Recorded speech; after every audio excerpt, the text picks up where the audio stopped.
data set about individual people, not about cohorts, but really interval. Lots of interval studies. We have this open access data that requires consent that shows that people really know what they're getting into in terms of the possibility that the probability that their data will be publicly available. We have stem cells for many of these individuals and a variety of tests that can be done. And the sort of stem cells that come out of this are a little piece of the brain initiative that you heard just a moment ago, where you can take these stem cells, reprogram them into neurons, and then they can have this kind of neurophysiology, and it can be done in very short developmental time frames. So we're getting to the point, another new world issue, where we can not only manipulate human genomes, but we can manipulate human brains. We can either program them in situ with these innovative neurotechnologies, or we can build brains outside of the body and get this kind of spiking behavior on neural nets.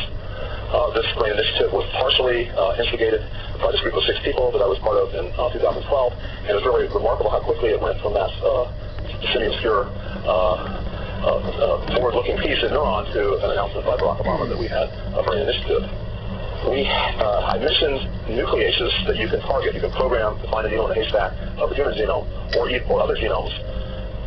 There are a variety of ways of making these nucleases very specifically, but they can be targeted not just in the human genome, but into wild genomes. We know that we're releasing genetically modified organisms into the wild for crops, for plants.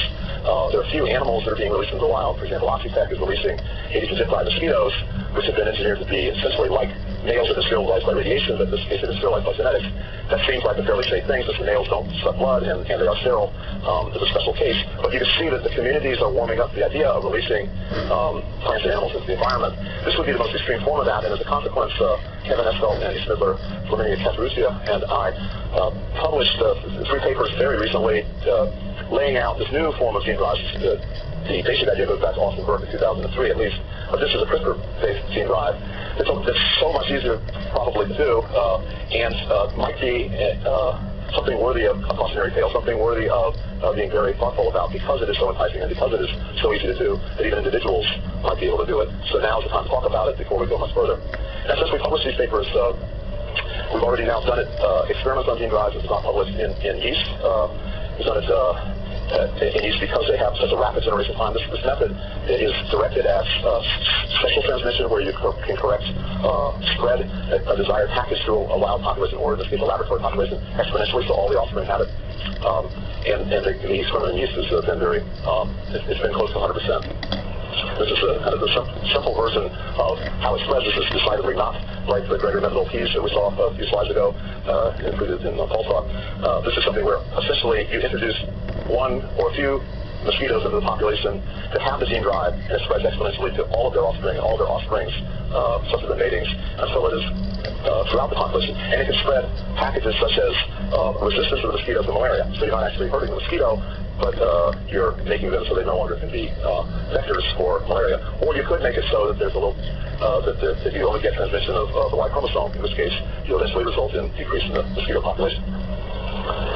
This is a little more technical of what's happening behind the scenes, but you basically have the blue cassette in the upper left that is on one chromosome in one specific position. So this is selfish DNA. It's not DNA that is wildly replicating all over the chromosome. Every chromosome is producing a huge burden on the mosquito or whatever species you're dealing with, whether it's invasive or vector species. But it's in one place, in one chromosome, that you decided is the best place. And then when in the embryo, if it finds that same place in the chromosome for the other parent is different, doesn't have the cassette, it will move the cassette over into that by making a cut, makes a double-strand break, and the cassette moves into it. And now you either have both copies, all the copies of that particular chromosome looking the same, or perhaps you've mutated. Either way, all the offspring that survive have the cassette that you want. And, forget the details of this, but the important thing is there are very sophisticated things you can do with this new technology, this CRISPR technology, that allows you to be very specific, target subspecies.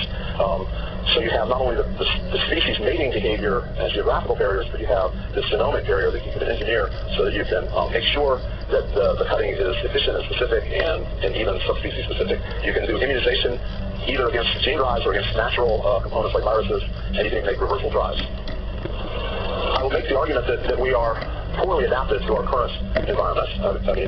We did not evolve to sit all day and be exposed to giant amounts of really tasty food. And there are various opportunities we have, which I would, certainly are not eugenics and they're not even augmentation, in that we're dealing with diseases of civilization. They're augmentation in a certain sense that we're putting things into medicines or gene therapies that deal with things we wouldn't have to deal with in the past. But we respond to these in an emergency attitude because they are life-threatening. This changes again when we go into new environments and our civilization keeps pushing itself into new places, such as space. In space, we have problems with osteoporosis due to the lack of gravity. We have extreme radiation problems. Now, some of these have corresponding problems on Earth. There are problems with the inner ear. There's problems with special stresses that occur there and so forth. When we deal with these situations, we worry about multigenics. That is to say, how can we possibly understand something as complicated as height when there are now 700 genes that affect it and they have very tiny effect sizes? What's important, and you find it from projects like the Personal Genome Project, where you can correlate traits with genomes, is looking at the extremes. We talked about the bell curve. There's a different kind of bell curve, where you look way out at the shortest and the tallest people as an example of many different traits, both medical and non-medical. And you see out at those extremes, you have things that are called epistatic genes, variants that are so powerful that they dominate epistatically all of those small effects, including some small environmental effects and small genetic effects. And these suggest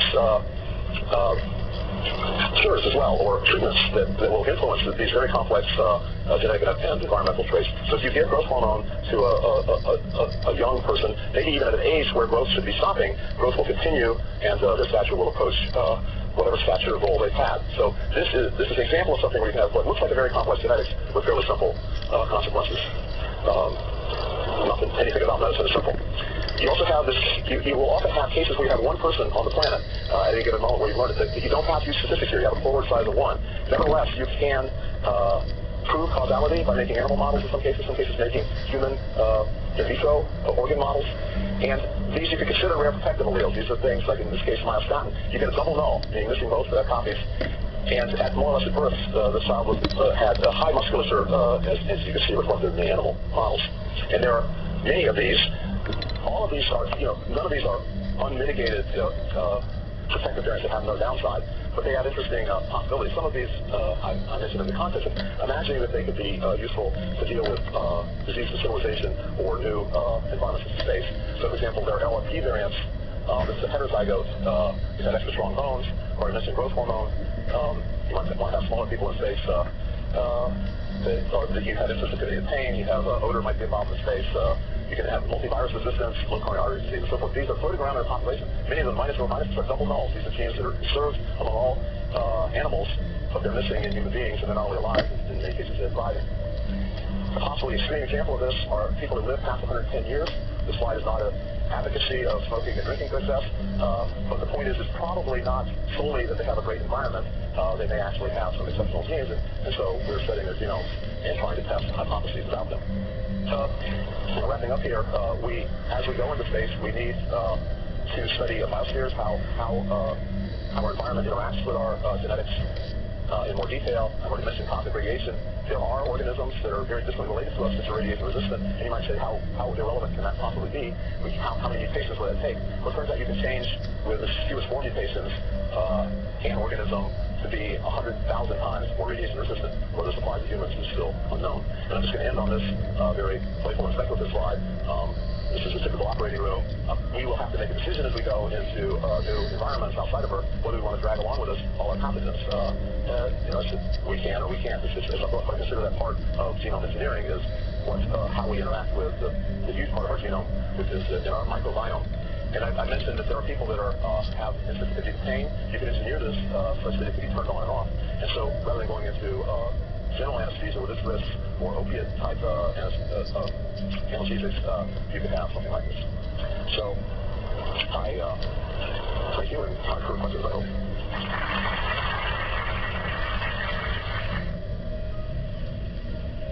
So they asked me to talk about my life and sort of how I got to be a scientist. So I'll take you through some stuff here in a moment, my life in science. So my family life, I was the youngest of 4 kids. I had 3 sisters. We were not a wealthy family. We were actually pretty poor, strapped for money. We didn't have much money. You don't need to come from a good family. You don't need to have money. You just need to be determined to make something out of your life. The first thing that I was interested in were dinosaurs. I didn't know they existed. I went to a small Catholic school that were teaching wild evolution back then. And And so I was just amazed that there had been these giant animals that lived millions of years ago, that we could study them by looking at their bones and learning about them. So this is fascinating that I had no idea existed. You think about it, this little kid running around playing with toys, and he learns that there's this ancient history. So this life has gone for millions of years before he even showed up, and things are very small, and things are very large, and so it just started changing the way I viewed and perceived my world. And I really was interested in chemistry because it's just amazing that you could everything was made of something smaller and smaller and smaller building blocks. Even the atoms are made out of different building blocks. So I got a chemistry set and did like a chemistry experiment with it. Basically, meant that I made perfume-smelling soap and turned things colors and almost blew up my kitchen. But I got interested in chemistry, and that sort of set me on the life of science. I decided to go to college. My teacher thought I should go to college. No one in my family had ever gone before, but I was able to get into the University of Illinois. If you try hard, and like I did, you can make the most out of what you have. So I graduated college. I went to grad school in biology at MIT, and even though I wanted to be a chemist, at my senior year in college, I learned about something called DNA, and that you could do recombinant DNA and switch it around and recode DNA. And I thought, wow, I want to do that. So that's how I got here. And now I want to tell you a little bit about biology and the way I think about it. I think that a lot of people think biology is just way too complicated. It's much easier to comprehend with one simple realization, and that is that a cell, of which we're all made of, billions of cells, is much like a city. So a city is like a cell, and I'll give you some examples of how that is, and how cities run, and how they run like a cell. So if a city can run and be maintained, they need many different types of machines. Cells are also run and maintained by machines just like cities. The only difference is that their machines, being very small, are not made out of metal and plastic. They're made of proteins. Cells have motors, they have scissors and wheels and levers. They even have things like duct tape to stick things together. They have garbage disposal and incinerators. They have socket wrenches. They have delivery trucks. They have all the sorts of equipment and machines that you just look around and see every day, just that they're made out of proteins. And so duplicating a cell is like duplicating a small city. In order to do that, you need blueprints. And in the case of a cell, the blueprints are the DNA. Now, the part of research that I got involved in was trying to understand how cells try to make sure that the blueprints don't get changed. And if you don't do this, you get mutations, and mutations can cause developmental disorders in children. They can cause cancer in adults and children. So you really want to get the blueprints right. If you start changing the information in the cells start doing different things. So I discovered something that we call the DNA damage response, which is like a command and control center. And it flips a lot of switches on a lot of proteins and tells them to change, which is so important to duplicate your DNA right. So I hope that makes it a little bit simpler. I think that if you set your mind to something and you apply yourself, you can accomplish your goals no matter where you start from. They don't have to be science goals. They can be any kind of goal. But it's all about you. It's not about your family. It's not about your friends or what other people think about you. It's what you want to do with your life. And you can do whatever you want with it. So, I'll stop here. Thank you.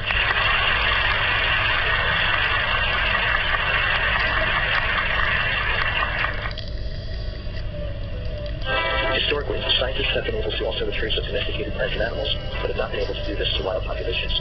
Here we use mosquitoes as an example to explain why most genome alterations designed by humans don't persist in nature, and how a recently proposed technology could change that. The transgenic mosquito, Scinta blue, has an altered gene inserted into one of its chromosomes.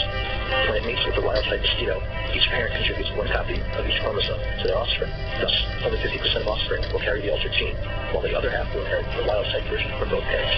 Even if the altered gene doesn't reduce the likelihood of each mosquito surviving and reproducing, it may persist at a low frequency in the ocean of wild mosquitoes, or it might go extinct after several generations, especially unlucky inheritance. This process is what keeps us from altering wild mosquitoes to prevent them from transmitting diseases such as malaria or dengue. A team led by Kevin Estel at the Leach Institute, the Harvard Medical School, and the Harvard School of Public Health has now outlined a way to build gene drives that can improve the odds that almost any altered gene will be inherited, potentially allowing them to spread through the wild populations. The proposal relies on the CRISPR-Cas9 system, a new genome editing technology co-developed by the same researchers at the Leach.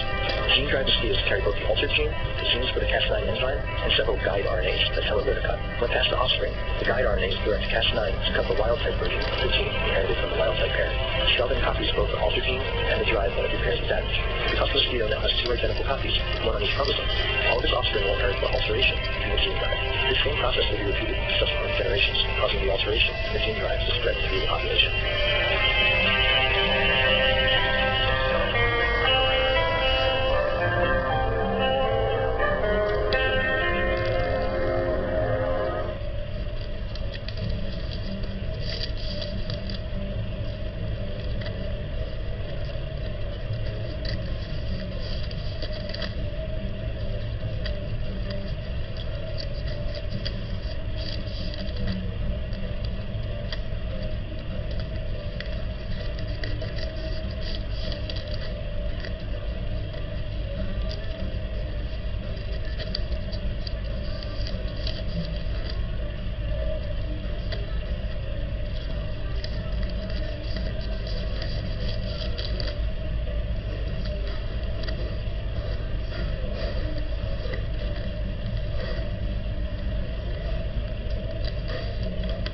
Recent development in nanotechnology allows the building of three-dimensional structures using DNA bricks.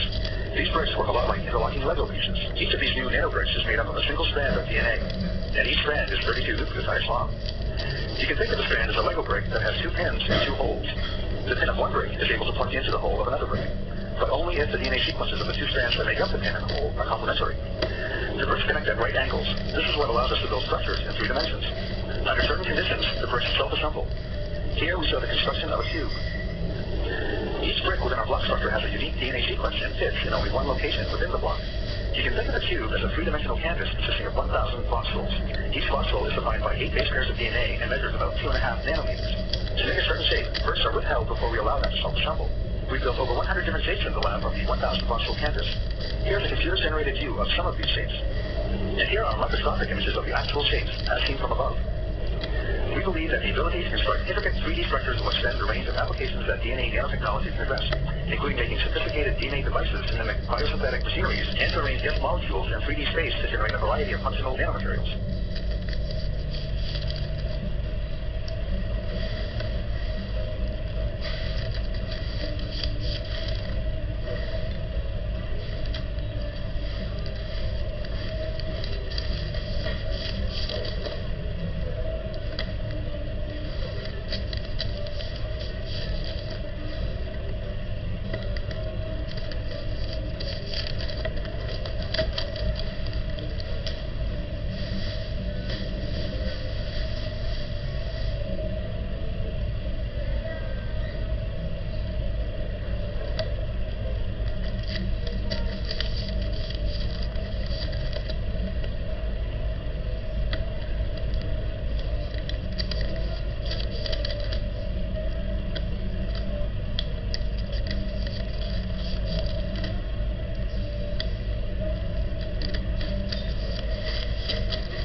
It's great to be here. We talk about DNA, but not the kind of DNA that you're used to, the kind that makes you look kind of like your parents. This is an unusual use for DNA.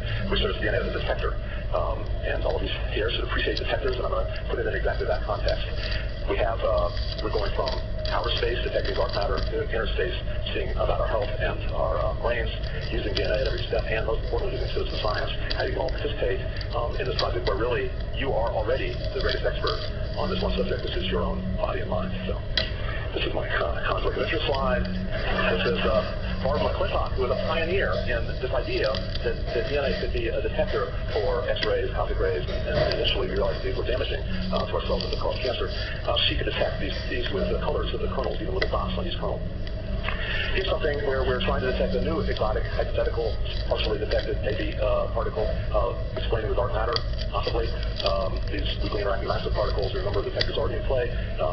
Alexander Zucker and Katie Creed and so forth have suggested that we could make this out of DNA, where the detector would have exceptional angular sensitivity as the Earth, this laboratory frame, moves around the sun, and as it changes during the day, the angle becomes quite important. And so we hope that this detector will allow us to detect it with close to atomic precision, very, very high spatial angular resolution.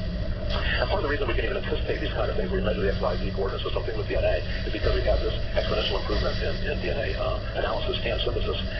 And for years it was following an exceptionally fast exponential versus Moore's law, which affects electronic computing and so forth. But then it got even more exponential. Instead of the 6 decades we thought it would take on Moore's law curve to get from a $3 billion genome, one that you can all afford, we're now around $2,000 and still plunging. So it took 6 years rather than 6 decades. This has led to genome standards. We have this genomeinaBottle.org. You can look it up if you want to see what a genome standard is from NIST and FDA. So we now use these standards to compare your genome to the standard and